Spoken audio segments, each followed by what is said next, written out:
KPUD Buleleng tengah persiapkan pengerjaan pelipatan surat suara. Sebanyak 30 orang direkrut untuk mempercepat proses. Namun masih ditemukan sejumlah kendala seperti surat suara yang rusak dan tinta yang bermasalah. Meskipun pemungutan suara pada Pilkada Buleleng sisa 1 bulan lagi, namun pelipatan surat suara sudah mulai dikebut pengerjaannya. Pelipatan surat suara ini dilakukan secara manual dengan melibatkan sebanyak 30 orang tenaga pelipat surat suara yang dilakukan di gedung KPUD Buleleng di Jalan Gajah Mada, Singaraja. Pelipatan surat suara ini baru dimulai hari Rabu pagi kemarin. Komisioner KPUD Buleleng Luh Putu Sri Widiastini menjelaskan hingga di hari pertama pelipatan baru dilakukan sebanyak 26 box yang masing-masing box berisi 2.000 surat suara. Pelipatan surat suara ini akan dilakukan selama 7 hari ke depan hingga datangnya logistik lainnya dari Surabaya. Namun pada pelipatan dan penyortiran ini banyak ditemukan surat suara yang rusak, baik robek, tulisannya kabur hingga bercak tinta di beberapa pasangan calon.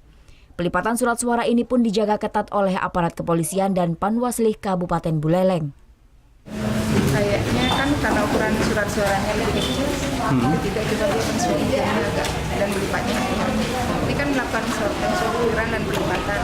Jadi ketika disortir ada yang tulisannya kurang, dan terlipat di dalam. Kurangnya surat suara dalam satu box mencapai 1 hingga 2 lembar.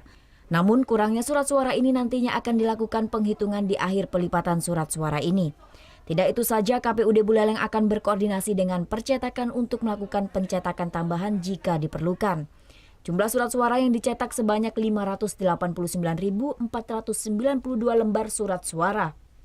Terdiri dari 583.831 lembar surat suara sesuai dengan jumlah daftar pemilih tetap dan 15.111 lembar surat suara cadangan. Selain itu, KPUD Buleleng juga mempersiapkan 2.000 lembar surat suara untuk pemungutan suara ulang. Putu Wijana melaporkan untuk NET.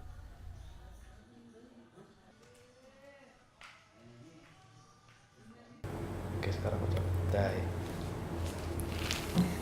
Udah selesai kan nontonnya? Nah, jadi jangan lupa buat like, komen, dan subscribe ya.